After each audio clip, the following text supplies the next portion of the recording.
moments where I've actually cried with fear. I've cried because I'm so scared before I've paddled out. I had no idea what to expect, and I was greeted by my worst nightmare at the time. It was like a 30-foot wall of water.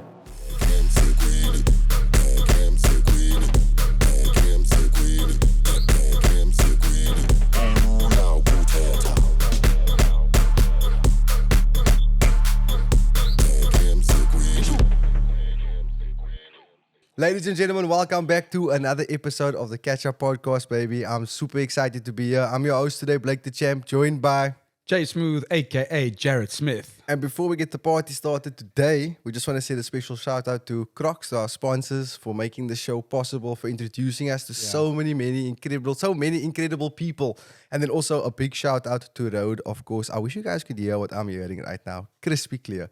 Today on the show, we have a very special guest. I would say he has such a brave heart, actually. To be honest, I wouldn't be able to do what he does. Yeah. He is a professional big wave surfer, a motivational speaker, and is on his journey to becoming a life coach. Today, we have in the building Matt Bromley. Make some noise. Yeah. Thank Must you give for you a that round of intro. applause, bro. You definitely deserve a massive round of applause, brother. There are very few people on this planet that have the heart that you have and the fearless nature that you have. So thank you for being with us. Welcome to the show. How are you? I'm good. Thank you so much for having me. I'm very excited to be here with you guys. I really admire what you do. So, yeah. Sorry it took so long. Yeah, we made it happen, though. Yeah, eh?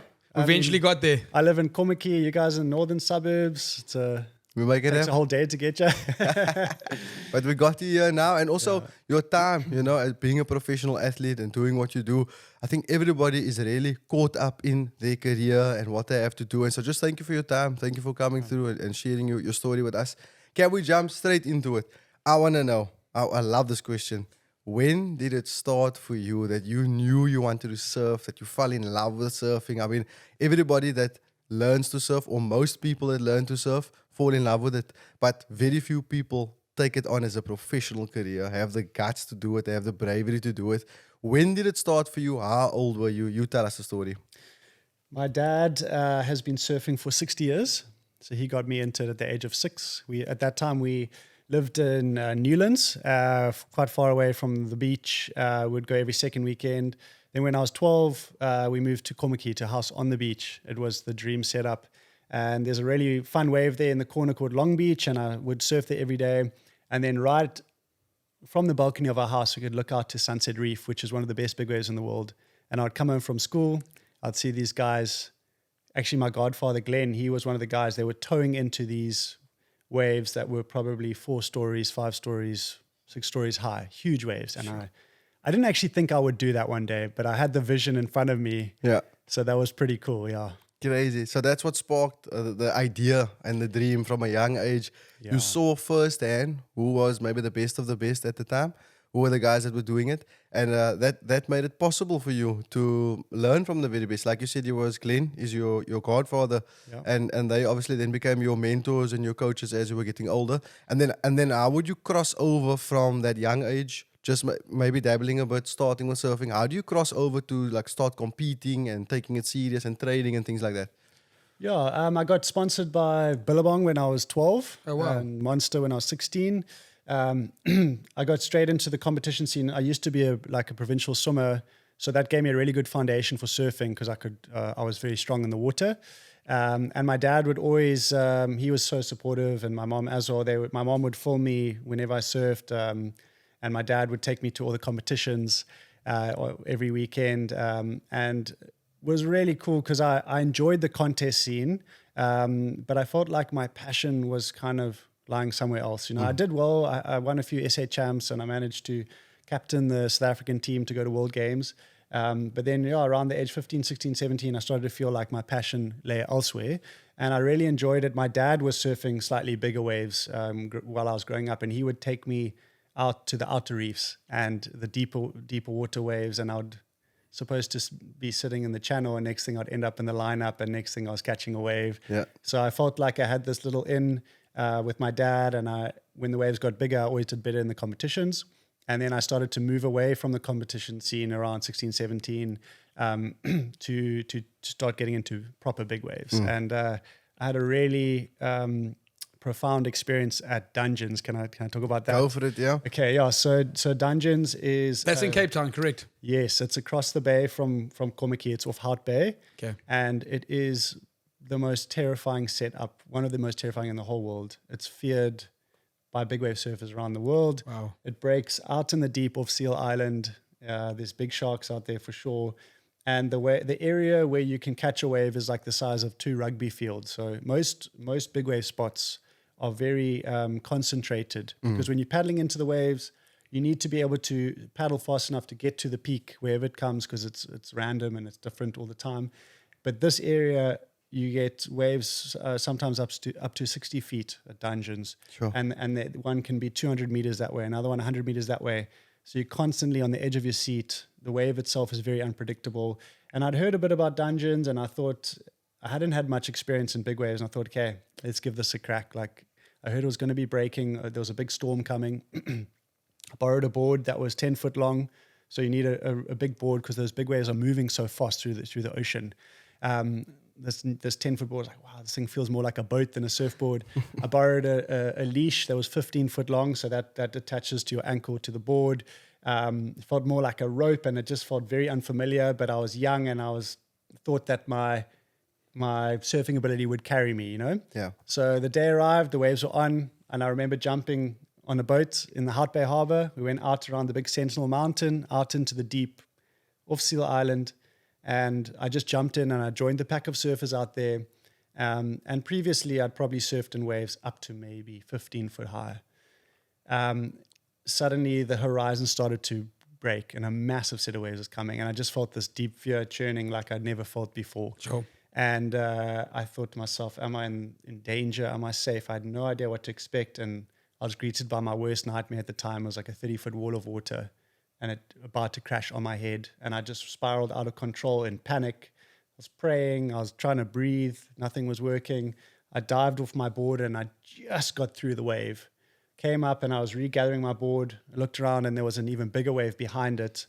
And at that point, I just was like, I want to be anywhere else but here. I felt so alone.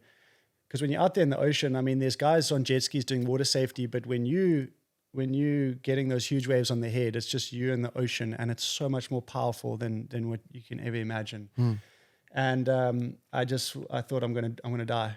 I'm gonna drown. And how old were you at the time? 17. And sorry, just to cut you word, these waves, you're talking about feet. So for people that maybe don't know what that looks like, what's that in stories? Or meters. Or meters? Yeah, so that's probably about 10 meters high. Yeah, so it's about 3 stories probably. And yeah, so there's a lot of water in each wave. And after I just got through the second one, and again, it pulled me backwards with my board dangerously close to going over the waterfall into the wipeout, which would, when that happens, it pulls you deep under the water, and it's like being in the most violent washing machine you can imagine, you know. And while I was gathering my board a second time, I looked around, there was a third monster wave, and I had to go through 5 of these, the biggest waves I'd ever seen, and each time I made it through by the skin of my teeth. The ocean settled after that. So the waves come in sets, you know. So there was like a 5-wave set, and then it settled. And I just thought, I'm done with big wave surfing. This is not for me. And I was paddling towards the channel to get out of the water. And that's when something amazing happened. This big wave came. It broke over the crowd, but because I was on my way to get out the water, I was sitting a bit wider. I happened to be in the perfect place for this huge wave. And last minute spun my nose towards the rocks, and I paddled in, and I remembered popping up at the top of this big blue mountain of water and dropping in like at a speed I'd never felt before. And I rode this wave all the way to the channel, and I pulled off, and everyone was shouting for me, and I was like, ooh, this is like the biggest thrill ever, you know. And like that wave, I think really ignited the fire. Like, okay, I was totally overwhelmed with fear. I felt like if one of those waves had pulled me backwards, I could have maybe drowned because I had no breath. My adrenaline was through the roof. I had no strength in my arms. I was just sapped with panic. So I was like, if I'm going to do this thing, I need to start training. I need to prepare properly and all this. But that really set me on the course to start riding big waves. Yeah. I think that's such an inspirational story because most of the time we get the preparation from God. I like to look for the messaging behind things, you know, and most of the time we go through the toughest part about something, an experience, and that makes you go, nah, this is not for me. I don't want to do this anymore. So you had made up your mind at that point. You're gonna get out the water. You're about to quit. Yeah. You accepted that you made the decision to quit. Yeah. And on your way out, you actually got a taste of it. And the complete flip side of the coin is you were like, this is that thing that I was looking for. I put my contest days behind me, but this was that thing that I knew that there was something else, and you found it in that moment, just on the other side of quitting. So I think that's such an inspirational story, because most of the time people quit before they even try, before they really try. And you base your experience on the challenges that you go through. But the challenges is the preparation until you can get that gift. On your way out, while you're busy quitting, you get the experience that you were actually looking for in the first place. Yeah. So that's truly so inspirational. And it must have been so scary to not have your breath, to not have time in between those waves to even think sometimes. It's literally survival mode. As you come 100%. up, the little oxygen you're getting is just enough time to think back under again, dip in. And just when you think, okay, cool, I got over that, another big wave is coming, even bigger wave is coming. That's super scary, bro. So- and after that experience, sorry, Jared, That's after fine. that experience when everybody clapped for you and so on, 17 years old, you're coming out of the water, Yeah. you were just closing off there. What goes through your head at that point? What were you thinking after that? When you get back to land after a big session, it feels like you have lived so hard. It is the most unbelievable feeling. And I got back to land, and I think for the next week, I was just on the biggest high.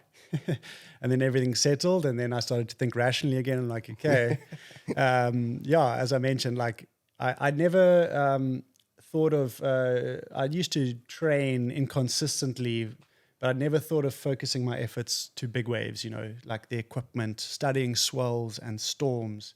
And I'm very, very analytical in my approach. I try, because the ocean is so unpredictable. So I try to analyze every element I can control and have knowledge over the winds, the tides, the directions of the soil, the energies. So it's a whole approach. In my training, I do sprints in the pool to get my heart racing to mimic the adrenaline. And then I swim under the water for the length of a long wipeout. And I take myself through all those uncomfortable feelings, and I visualize myself getting pushed down into the depths, the pressure on my ears. And I put myself in those uncomfortable environments over and over again, so that when it happens in real life, that I don't panic. That's crazy, eh? So how long do you have to stay underwater to mimic the length of time being underwater from a big wave? Like, is it 3-5 minutes? It's actually only like 20-25 seconds. Okay. But you can almost liken it to, so you do like a 100-meter sprint, your heart rate's at max, and then you got to hold your breath with someone wrestling you. It feels like you're under the water for an eternity, and most people wouldn't survive probably even a 15-second hold down. Okay. And so, some of the hold downs we have maybe up to 25-30 seconds. It feels like you're under there forever. So it's true that you can hold your breath for much longer in a calm state of mind than in a panic state of mind. It's like you feel like you're running out of breath, but you're holding the same breath, but you feel like you're losing it faster. I can do over 4 minutes while resting, but then in the ocean, I start feeling the nerves coming up after 10 seconds already. I'm used to it. So 4 minutes confidently you can do calm resting. That's crazy, bro. Yeah. 4 minutes. But I suppose you have to practice, and that takes time, eh? Yeah, and it's practicing in with that environment, because it doesn't help if you can hold your breath long while resting. It's got to be in that intense environment with the adrenaline. And when you have one of those big waves towering over you, you just feel like your heart wants to spiral out of control, Yeah. And you've got to bring yourself calm And back to when you're there, are you tensing up or are you letting it happen? under the water. Under the water. Because you've wiped out before, obviously, eh? Yeah. No, every session, lots of wipeouts, yeah. So if you think of like a cubic meter of water is a ton. So when that lip is falling, hundreds of tons of water are impacting. And it sounds like thunder when that lip hits the base. It's the reverberation, it rattles the window panes of the houses up on the hill, so it actually vibrates the ground. Sure. It's very intense. When you're underwater, in the beginning, in the initial impact, I always pull my arms in like this, because you can dislocate your shoulder or your leg can hit you in the face. You're just getting totally ragdolled. Yeah. And then sometimes it pushes you very deep under the water, and then I'll actually open up like a sail to try not to get pushed as deep, because if you're in more of like a pin drop position, you're going to be pushed down. And sometimes you go down into the darkness and your ears are popping, you know, and you can't control it. You're going along for the ride. Yeah. Sure, that's crazy, bro. And like you mentioned this early on, but then you just carried on speaking. A shark. Have you had encounters with a shark in the water? Any near-death experiences? Any threats in the water? Do you also? Is there like a method if you are in water? Because I'll speak for myself. I'm afraid of sharks. I'm not afraid of many things, but when I go swim in the ocean, it's the only thing that's on my mind. Because I'm in his territory. I'm in the shark's territory now. So, number one, did you have any shark encounters? And then number two, is there like a method that you can recommend or advice that you've been given or you were told to how you're supposed to react in a situation when you encounter a shark? I've had about 5, I'd say encounters with great whites in my whole life though. So I've been surfing since I was 6 and now I'm 33. So it's actually not that much. I was in the water when I was younger once in Jeffreys Bay when a guy got attacked by a shark. He got breached out the water. And it smashed his surfboard, but he landed back in the water totally fine. But then he had to still swim ashore. You know, he didn't know if the thing was going to come back and get him. And the rest that I've seen have kind of swam been quite docile. And I haven't actually felt threatened by them. But every time I've seen one, I feel like, wow, I feel like I'm in a movie. You know, is this really happening? Yeah. And they say that if there is a shark coming towards you and you're feeling threatened, you must actually paddle towards it because all of its prey swim away from it. A seal or a fish. Oh, wow. Anytime it sees a shark, it'll go away from it. You know, like a dog. Yeah. If you run away, it'll chase you. So if I see a swirl in the water, I'll often paddle towards it just in case. But I've never had to do that with a shark before, really. That's crazy. Probably the last thing on your mind when you see a shark. Let me go check you out. I also read that punching a shark on the nose, is that a real thing? Well, this guy Mick Fanning got attacked at Jeffreys Bay by a shark, and it actually, I think it was coming to get him, and it got stuck in his leash, and I think it got a fright, and it was like almost stuck on him for a while, and he was hitting it, and he hit it, I think, on the nose, and that also frightened it, and it swam off because they are very sensitive in the nose. Yeah. I mean, I've heard stories of guys who have been attacked by sharks, and while they're under the water, they can see that black eye, and they put their thumb in its eye and stuff like that. Like, sure, hectic. But you don't really think in that moment, let me whip out my shark karate, you know, let me go to my punch you in the nose because you're panicking so bad in that moment. Yeah. It's the first I heard about swimming towards the shark though. I think that's really valuable, to be honest, because it's the last thing you would think of doing, but it makes absolute sense because its prey would definitely try to get away from it. And if it's coming, if we're going towards the shark's probably thinking, this is definitely not what I'm used to eating. Yeah. And apparently sharks don't like to eat us. They don't like the taste of human beings. They think we're seals. Is that true? Yeah, it's most of the time it's a mistake. So every time there's been an attack, it won't come back. So it gets a feel of okay, you're not a seal, you're not a fish. So, there are times when you get rogue sharks where they actually eat the person, but that's hardly ever happens. Yeah. So they don't, and they must swim. I'm sorry to say for people surfing, but in Cape Town, I'm sure they're swimming under us actually quite often.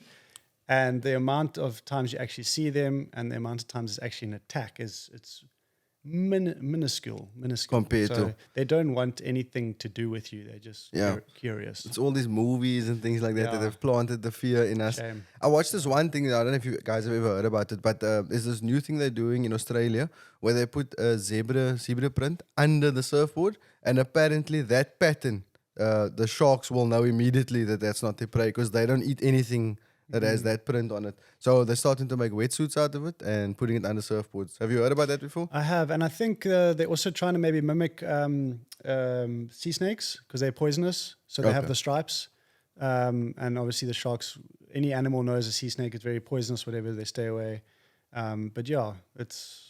Cool. The problem is from beneath, looking up, often you're a bit of a silhouette because the sun's above you. So I don't know if they can see the color that well all the time, but anything like that could definitely help. Yeah. Cool. So I must grab myself a zebra print life suit for the future. But yeah, bro. So now we're moving on. You're going from competing when you're very young. You hit your first big wave when you're 17 years old. How do you get into big wave surfing? Because that's a very specific niche, you know, like that's actually quite unheard of. We got a couple of buddies from South Africa that are involved in surfing. We know a world champion as well. You know, Brandon as well, Benji. And there's talent that comes from South Africa. Surfing culture is massive here. But big wave surfing is very specific. So how do you get into that? You know, what does it require? You started mentioning how analytical you are and so on. Tell us a bit more about the depth of big wave surfing. Excuse the pun. Yeah, I'm very, very fortunate to do what I do. I grew up with a whole crew of surfers, and many of them pulled out of school and they're like, I'm going to be a pro surfer, you know, and I'm the only one out of them who got into big wave surfing. And there's maybe only 2 or 3 of us who actually managed to make a career out of it. And I always, my dad's a lawyer. He's always like, you always have to have a plan B. So I finished my school. I did a part-time business degree while I was doing my surfing. So there's always that. So yeah, so I actually don't do competitions anymore. There's two big wave events in Hawaii. There's the Eddy, which I'm invited to, and the Jaws event, which is like the big wave world champs, which I'm also, a lot of previous years have been invited to. So other than that, it's all free surfing. And the way really to do it, so from a young age, I was quite disciplined. Every time I went surfing in some good, bigger waves, I'd make sure I've got a photographer, videographer. I was quite professional in my approach. So putting out media and stuff like that early. Growing up in Cape Town, we've got access to a lot of really big waves. So, and a lot of my best friends are like some of the top photographers in the world. So it's a very good place to grow up to become a big wave surfer. And it really is about having breakthrough sessions. Okay. In 2018, I had a really big breakthrough session at a wave called Nias in Indonesia, where it was the biggest swell, the biggest storm came in that they've like ever had, and I got the 2 kind of rides of the session with all the best big wave dudes kind of around the world are out there. That really put me on the map. Later that year, I got a 15 to 20 meter high wave off Komaki. So it was these 1 or 2 breakthrough moments which put me on the map. And then I would say probably in wind it back a bit. In 2016, in Hawaii during the El Nino year, where I got to go surf this wave called Jaws, that I had a standout performance there. Yeah. So it was kind of these big moments on the world stage. You know, you're out there, and these big storms are coming around a few times a year. Like there's a lot of big storms around the world, but they need to come with the right conditions, because if it comes in and it's too windy, you can't surf. The waves are a mess. So you kind of need the big storm to approach the coastline, send the energy and the big waves at the coast, and then you want the weather to move away. And when these big storms, big perfect storms come, and there's only certain breaks around the world that can focus the energy in the right way to make these huge waves. So there's a bunch of people around the world who are all watching the storms. And that's what I do. Like every day in the season, I wake up and I track the storms around the world. And I know, okay, I see one going to Ireland or to Hawaii, and I know this is going to be insane. And I book a ticket and I chase it, and I land the day before and I surf that swell. But I know there's a crew of other guys who are doing exactly the same thing, and I'll see those people. And I've had a few very special moments when like a whole lot of my heroes are in the water. It's like the swell of the year, and this huge set comes through, you know, and everybody's like too scared, and I've just been in the right mindset and stepped out in faith, and I've dropped into like the wave of the day in amongst all these dudes, and all the top filmers and photographers are out there, and I've had that breakthrough moment, and that kind of has put me on the map. Yeah. Wow. So a massive part of big wave surfing is actually the content creation. Also, is capturing the moment. You know, is breaking the record, or because you can't just plan it. Basically, you can chase the storms, and I just want to commend you on that, because a lot of people are chasing summers around the world. You chasing the storms. That's really cool. You actually have to go and take the risk to attempt to catch the wave, number one, and then you getting wave of the day, which is already, you know, what are the chances of that happening, and you manage to catch it. But then more importantly, for your brand, for your professional career, is to actually capture the moment, to say that you've done it. That helps you to elevate your brand and your ranking maybe, or, you know, to continue in your professional career, which is very different to a surfing competition where there's judges. Yeah. And they're watching you and your performance, and you can do all the tricks and things like that. So it's cool. I love that the way that you explain it, because now I have a better understanding of it. For me, it's almost like big wave surfing is like the extreme sport version Yeah. of surfing, and then surfing would be like, you know, the general sport in the country of. Okay, cool, Exactly. got you. Yeah. But I also think like big wave surfing is very psychological. You know, just listening to what you're saying, because you're in the right mindset. Because here you got this massive wave. You're a human being. You've got emotions. You've got thoughts. And in that moment, you're going to decide, hey, my feelings are telling me this is way too big. But my faith and my drive to succeed is telling me go for it. And in between, you got to make a choice. So maybe we can just talk about what it's like overcoming fear and facing those big waves, because I know that you will understand what I'm saying, because in life we're facing big waves in different areas of our lives too. Sure. So I don't know. No, you're spot on there. And I truly believe that you can't achieve anything worthwhile in life unless you're willing to stretch yourself, unless you're willing to allow yourself to be vulnerable, break into new ground. And I've had many moments where I've actually cried with fear. I've cried because I'm so scared before I've paddled out. And sure enough, I've decided to paddle out because I believe that God created me to ride these big waves and I'm there for a purpose. And when I kind of hit the water, that's often when the nerves kind of leave me and I feel this incredible sense of purpose. Like I know this is exactly what I'm supposed to be doing. And I try to talk about developing a storm rider mindset. So my keynote talk is called Storm Rider.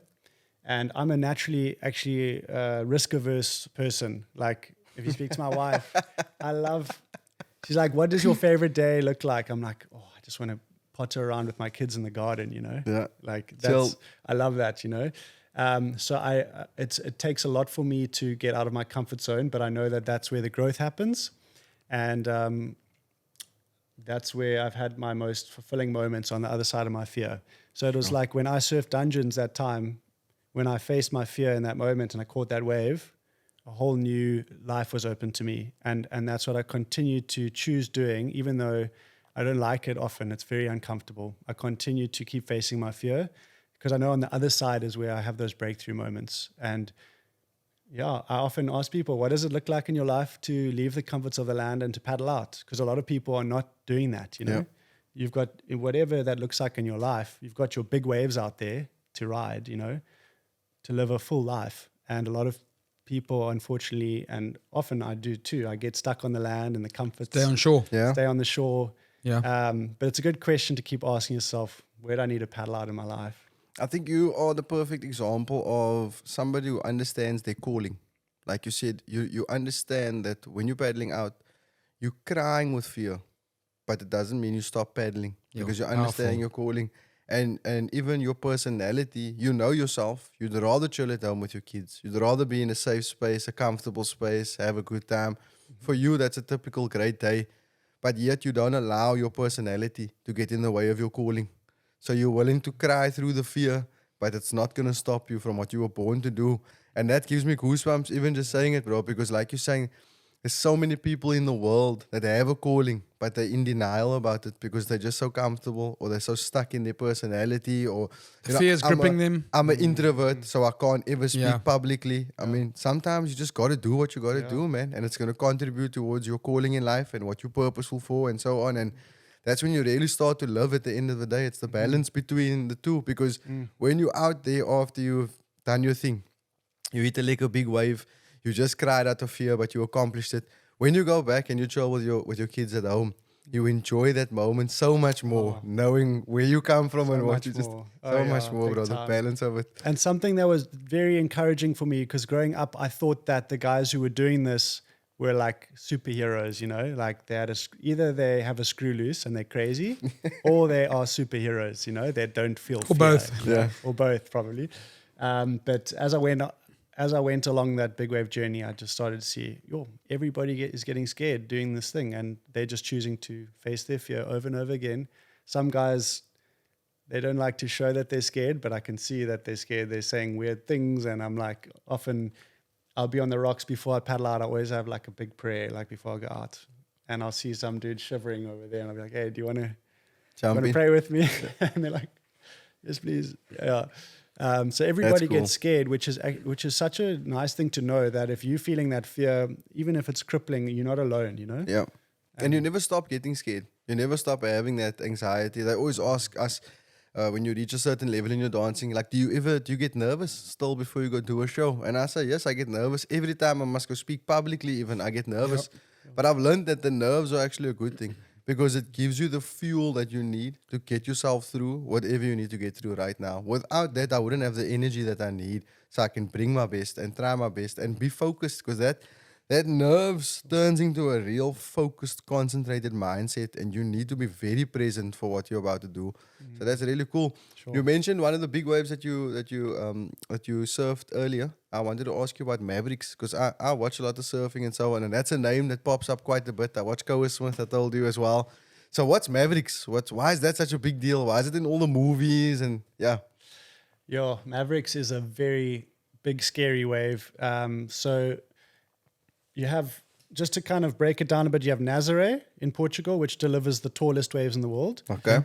It is much better suited to toe-in surfing with a jet ski. Okay. So you can, What is toe-in surfing? Sorry. so toe-in surfing is you holding a rope behind the jet ski, and you can see a wave 200 meters that way, and he can drive you there in a second. You know, so pretty much, if you can stand up on your board behind a jet ski, you can get towed into a big wave. Okay. That's not to belittle what toe-in surfers do. It's incredible what they do.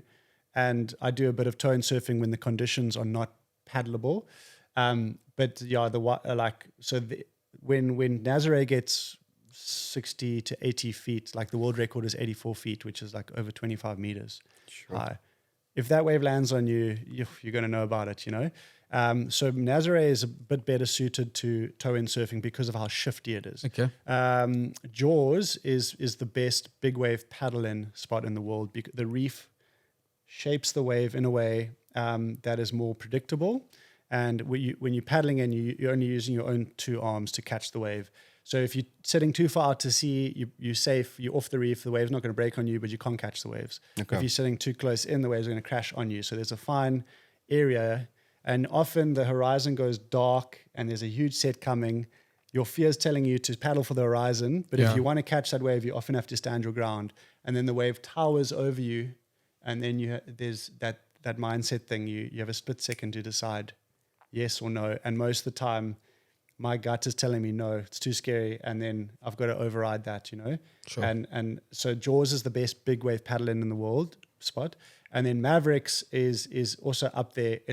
There's a slab of reef which focuses the energy into a very small area, so that makes the wave very intense.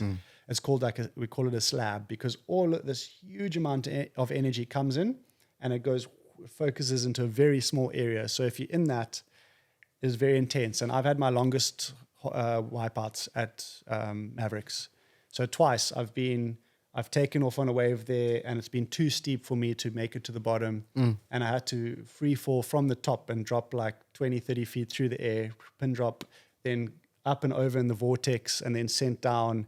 And at Mavericks, it's really scary because it's like an underwater waterfall. There's a slab of reef, and all the water pushes over that shallow part, and then it goes deep again.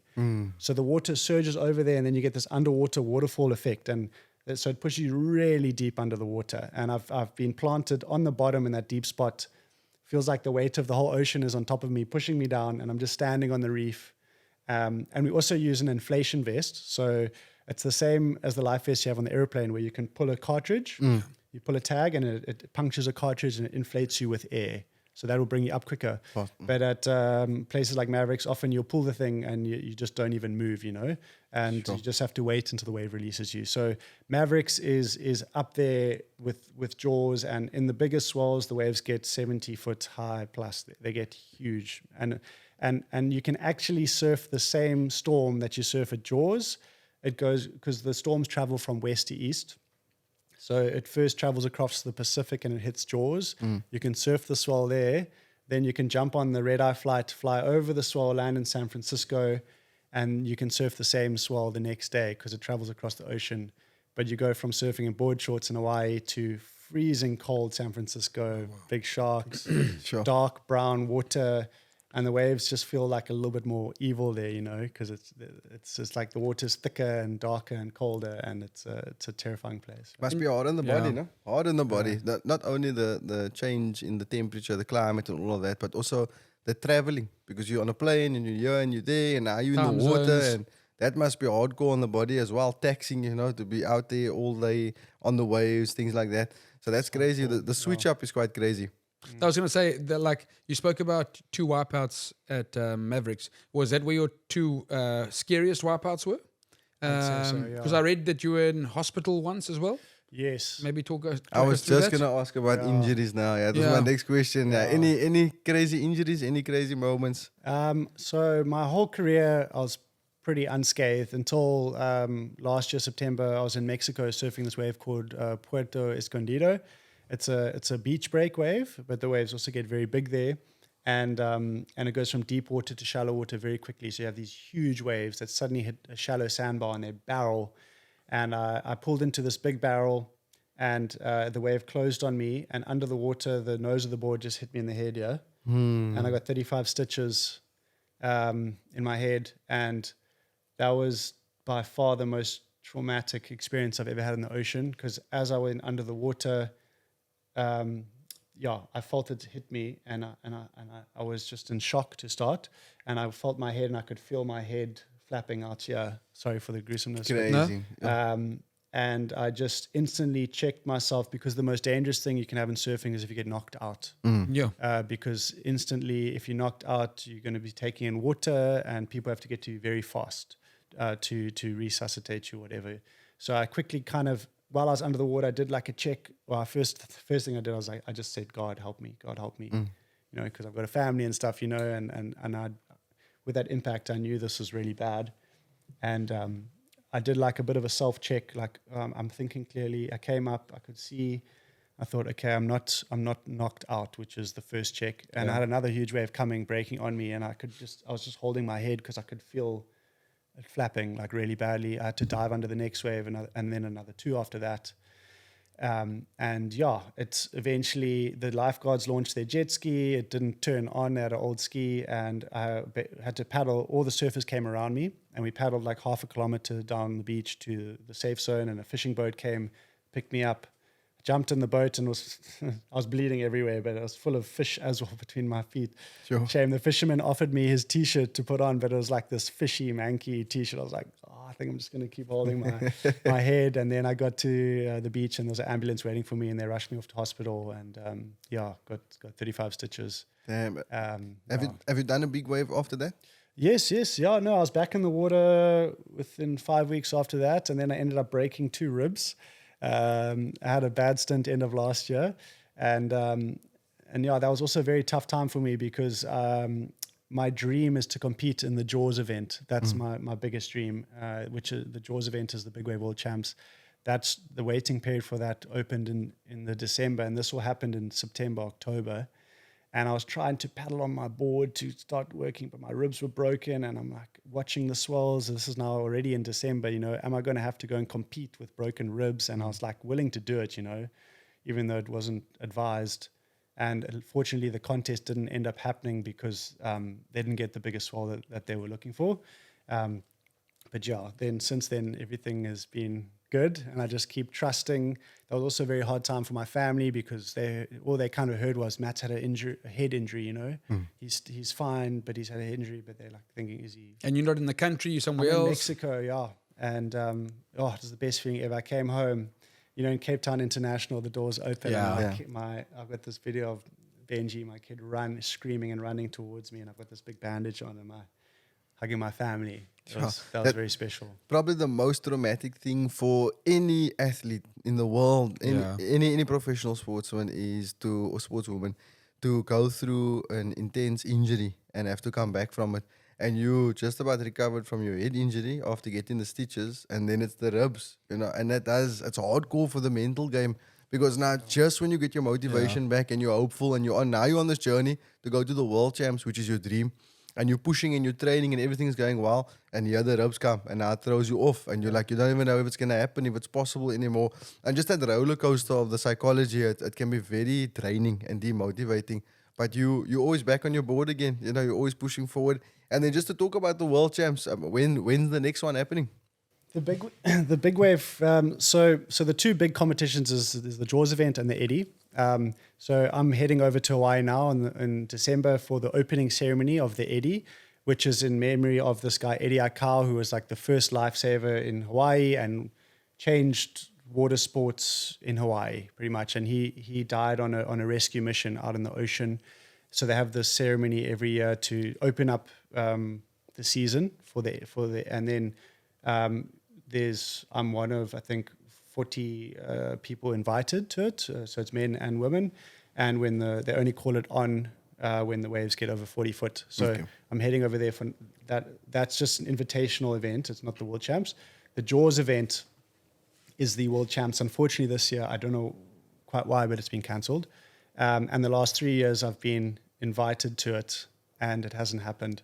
The right soil hasn't happened. Crazy. And yeah, I'm like, sometimes I'm like, yeah, God, why? Like this, my whole focus and dream in my surf career is I just want that vest. It says, you get your name on the back and it says the Jaws Challenge. Oh, wow. You know? Yeah. And I've been invited for 3 years and it hasn't happened. And I'm like, oh God, like why is it, like, I feel like I'm at the peak of my career, you know, Yeah. and will I ever get that chance, you know? But I just keep trusting him that he's got a good plan, you know, Yeah. and I know that he is good, and I'll keep going for it. Yeah. So talking to you today, I feel like everything's lining up perfectly. I think it's all happening for a reason, bro. Honestly, like there are no coincidences. And look at that, when you had an injury, that competition could have gone on without you, and it could have been that every year after that it didn't happen when you were ready, but it didn't happen last year. Yeah. You know, and you're still on your board. You're going to the Eddy this year. You know, you keeping the ball rolling on your side. You're not quitting. I think everything's lining up perfectly for you to go, and the results are going to be beyond your expectations, bro. I can see it for you, definitely. Thank Big you. ups. And I just wanted to ask you, like, how does that look when you go to World Champs? Because from our world as a dancer, I was a South African champion for many years. I became the world champion twice. We used to go overseas, but I had to get my own funding. You get your own sponsors. Most of the time, you're actually fundraising because there isn't a lot of sponsorship. Sure. So I just wanted to ask you, how did you get your sponsorship? You know, what attracted a sponsor like Monster to be on board with you? Because you have to be top notch for them to be on board. And then what do they cover? Do they cover your flights? How does it work to be an ambassador and to be sponsored by them? Sure. Well, firstly, I just want to acknowledge you for keeping persevering. You know, it's hard when you're an athlete and you even world champ and you're not getting acknowledged for that with sponsors. That's really, really tough. I was fortunate enough, as I said, to get Billabong when I was 12 and then Monster at 16. And I think it's just all been about maintaining the relationship. So definitely having the breakthrough moments in my surf career and aiming for those breakthrough moments as often as possible. And then I do I try to be very professional and try add as much value as I can to my sponsors. So I've got a quarterly coverage update because I'm measured in the media and the exposure that I give Monster. Yeah. So every 3 months I compile every little bit of exposure and I put that in an email and I run them through it with a video. And it's all about, for me, getting into films, making my own films, newspapers, magazines, and any way I can add value, podcasts. Yeah. Any way I can add value, you know. And then I've also developed my speaking career on the side also to add extra value. And then, how do they help me? So they pay me a salary. And they also give me a travel budget. And then I get incentives also for media targets that I hit.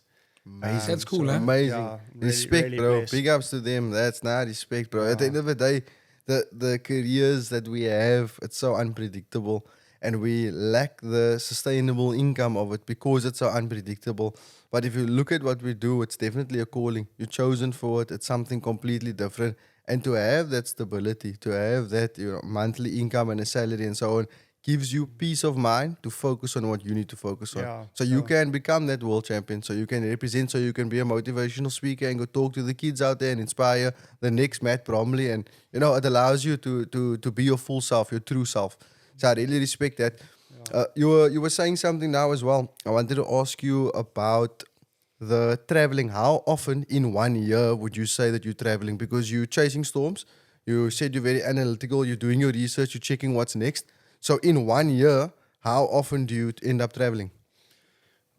So I'm actually traveling a lot less than I used to because I used to try and keep up the media stuff happening all as much as possible on every kind of swell. But now that I've established myself a lot more, I try to only go on the biggest ones. Yeah, so the makes ones sense. that are going to be the life-changing waves. So I kind of measure up each trip. Is this going to offer up a life-changing wave for me or not? Yeah. And some years there might be 4 or 5 of those specific trips overseas. Other years there might be even less. Cape Town, we're very fortunate. We also have amazing big surf here. So I try to stay local for the winters because Dungeons is a very untapped resource for, you can definitely get the biggest and best wave of your life out there. Amazing. Like last year, we had like 50, 60-foot waves out there. Sure. Crazy. And and I travel a lot domestically up to Durban in the different seasons, up the West Coast. And then I've started traveling a lot also for the speaking. So I'm traveling almost just as much now for the speaking engagements around the world too, which has been really, really cool. Amazing. Congratulations and big ups to you for building that brand, bro. For taking it upon yourself and not being one-dimensional, using your story, going out there to inspire many. I respect that very much. The other thing I wanted to ask you on top of now the traveling and all of that is, if there's one thing that you can say you enjoy the most about pursuing your dream, living your dream out, creating this to be a successful career for yourself, what would you say you enjoy the most of all of it? I think I really feel like I'm doing exactly what God's called me to do. And that's super fulfilling. Yeah. Really fulfilling. Like I feel very, very lucky and fortunate that I am able to do that, Like I really do feel this deep sense of peace and purpose, even when the waves are huge and scary, because I know like this is Can what I I've give been you called the to do. I just want to give you the trumpet because not many people can say that. Yeah. Not many people are brave enough to. You got yourself in this position by understanding your calling, by making the commitment, by crying through the fear. Not many people get to say that. So that's why I want to give you a trumpet. Coming back to that Bro. is like, that's a true picture of success. Sure. Like having the fear, experiencing the fear, crying about what you're about to do, but yet still doing it. Yeah.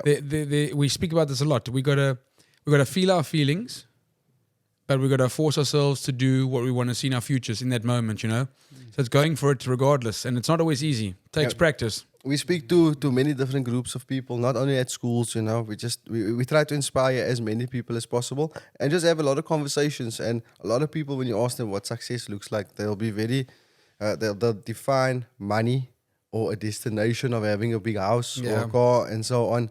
But I like what you said, that's success when you know you're successful, when you know you're purposeful. That's the greatest feeling of success over everything else.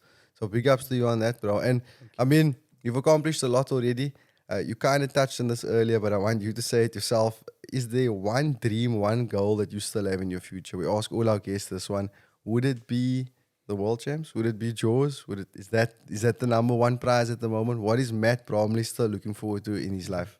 My ultimate goal in my big wave career is to win the Big Wave Invitational, 100%.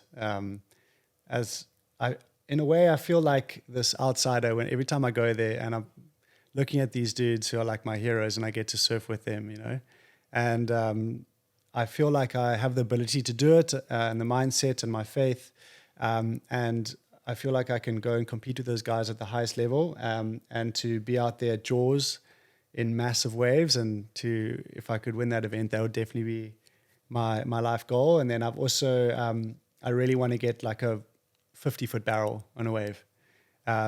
So being inside the barrel is when that wave curls over you and you get in this massive, it's like being in a massive room in the tunnel and coming out. I haven't had one of those on a really big wave, and that would also be very fulfilling. I like it. to get that. Yeah. Is that a thing? Is that a big deal to stay in the battle for a long period of time? Yeah. Do you guys like time it and then compare times and try to hold the record for staying in the battle the longest? Well, so there are awards for the ride of the year. Okay. Oh, wow.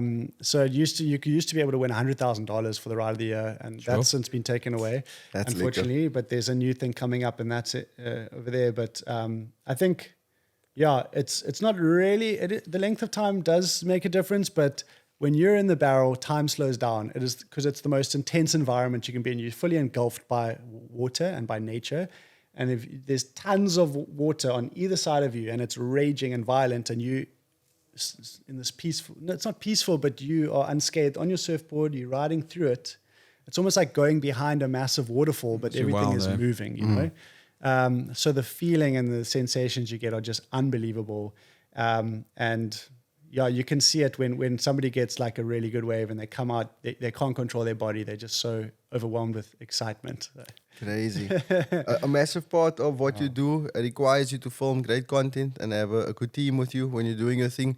Where can we see some of your work? Because I believe you've done some short documentaries and things like that. Where can the followers check out some of your stuff? So most of the stuff I post through my Instagram, mattbromleysurf.com. Sorry, not .com, at Matt Bromley Surf. And I have a YouTube channel, which I'm trying to get better at, but for being consistent on their stuff. So my film Risky Business, which I made in 2016, is on YouTube for free. And my kind of proudest film that I made is called Over the Edge. And it was on all pay-per-view platforms. It's since been taken off because we had some problems with the distribution, and we're going to relaunch that. So you can keep a lookout for that, Over the Edge. Cool. And then, yeah, I just kind of, most of the time I keep track of all my journeys are going through my Instagram. So that's probably the best place to keep an eye on. Nice. Amazing. Amazing. Bro, I can't wait to see you win that World Championships. Yeah. Because like I'm sitting here and I can already see it. I can actually feel it, to be very honest with you. But I just can't wait for that moment. And whenever it's going to happen, God's going to decide in his time. But it's going to happen. That's like I'm sitting here sure, but just talking to you, hearing your story, seeing your passion, your dedication, the work that you put in, all of it, coming back from 35 stitches in the head, 2 broken ribs. Your mindset is still, no matter what, I'm going for this dream. Yeah. And to be honest, you know, people like you, bro, it's just a matter of time. You deserve all of it. So from us, we support you. We're sending you love. We're sending you a healthy body, you know, no more injuries, and just a lekker path and a journey to get there. And please keep us updated. Yeah. Let us know when you're on your way so we can send love, so we can get the followers to chip in, so we follow your journey. We want to back you all the way. Thank you. To close it off for today, Jared's got the final question. Very important, spur of the moment question. If you could be any gibbet, what would you be and why? Oh, There's so many. I quite like the one I've got here is the watering can. Okay. In one sense, I love gardening, but in another sense, I might get quite deep here. Do it, It's okay, please, go for please. it. Give Go them for the it. nuggets, please, man. Let's Do go. it. No, I mean, I always hope that I love the analysis, the stories in the Bible about a tree growing near the river and producing fruit. And I hope that my life can be like that tree, that through all seasons I can produce fruit. So I've got the watering can on there, so hopefully it'll remind me of that. Yeah. That's I cool. love it. I love that. Love it. So important. I'll tell you something, a quick story. When we go to the schools, because we do so many different things, we can't actually say what we do for a living. You know, it's not one thing anymore. So when I go to the schools, I always tell the kids, I ask them, ask me what I do for a living. And they say, what do you do? I say, I'm a farmer. I say, why do you say you're a farmer? I say, because wherever I go, I plant seeds. Because I also really believe in that. You plant the seeds, you water the seeds, it's going to grow in the background, and it doesn't give you fruit immediately. It doesn't pay off right away. But in the future, when you don't even expect anything from it anymore, it's going to turn into a beautiful tree filled with fruit, and it can feed not only you, but everybody around you. So that's really beautiful, bro. Awesome. Thank you so much, Matt, for thank your you so time, much, bro, Matt. for your story. Truly inspirational meeting you, and I'm looking forward to the journey ahead, to hearing more about you, watching your things, and hopefully having you one day with us at the school tour. Yeah. You're a motivational speaker yourself. excited. Bring the energy. Yeah. Cool. Thank I love you. it. Thank you for so having much, me, guys, and well done Thanks so for what much, you're bro. doing. It's also Appreciate very that. inspiring for me. Big ups, bro. Massive respect. Okay, today we close the episode off with something special for you guys at home. As you know, at the end of every episode, we're giving away 3 free pairs of Crocs. All you have to do is show love. Easy to show love on this episode. Comment below what was your favorite part about the episode. Share it on your story on other social media platforms. Go crazy. We'll be looking for you, and you'll win yourself a free pair of Crocs. Jay Smooth. Don't forget to like, subscribe, turn on that notification, comment below, share this with your loved ones. And this was an epic episode. I know you guys are going to be inspired by it. Big shout out to Crocs. Big shout out to Road. We'll see you all at the next episode of the Catch Up Podcast. Cheers. Peace. true.